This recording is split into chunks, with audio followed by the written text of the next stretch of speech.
రాధే రాధే. నేను మీ ఆస్ట్రోలిటిక్. ఇదేంటంటే కొండలి. అంటే మనం పుట్టినప్పుడు ఈ భూమి మీద పుట్టినప్పుడు గ్రహాలన్నీ అంతరిక్షంలో ఏ లొకేషన్ లో ఉన్నాయో అది ఈ కొండలిలో 12 హౌసెస్ లో రిప్రజెంట్ అవుతూ ఉంటాయి అన్నమాట. సో ఈ రోజు మనం ఫస్ట్ హౌస్ గురించి డిస్కస్ చేద్దాం. ఈ కొండలిలో మొత్తం 12 హౌస్లు ఉంటాయి. 12 హౌసెస్ ఉంటాయి. First house anti clock wise direction లో ఉంటాయి అన్నమాట.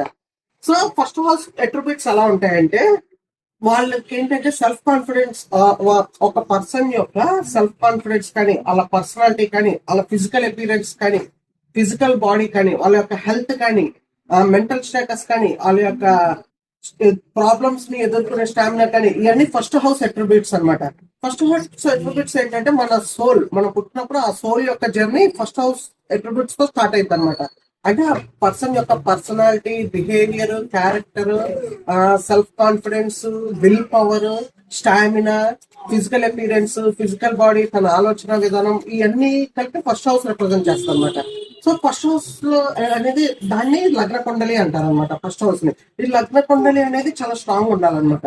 ఎంత స్ట్రాంగ్ ఉంటే వాళ్ళంతా బాగా హ్యాండిల్ చేయగలరు. ఉదాహరణకి ధీరుభాయ్ అంబానీ కానీ ఛత్రపతి శివాజీ కానీ వీళ్ళందరికీ ఏంటంటే లగ్న కుండలి చాలా స్ట్రాంగ్ ఉంటాయి అనమాట. అందుకే వాళ్ళు విల్ పవర్ తో ఏదన్నా కూడా సాధించగలరు. ఫస్ట్ స్ట్రాంగ్ ఉండే వాళ్ళు ఏంటంటే పుష్ప తగ్గేదిలే అన్న యాటిట్యూడ్ తో ఉంటారన్నమాట. అది ప్రాపర్టీస్. ఇదే విధంగా మన ఫ్యూచర్ లో డిఫరెంట్ వీడియోస్ డిస్కస్ చేద్దాం. Please subscribe to my channel Astrolytic on YouTube, Instagram and Facebook.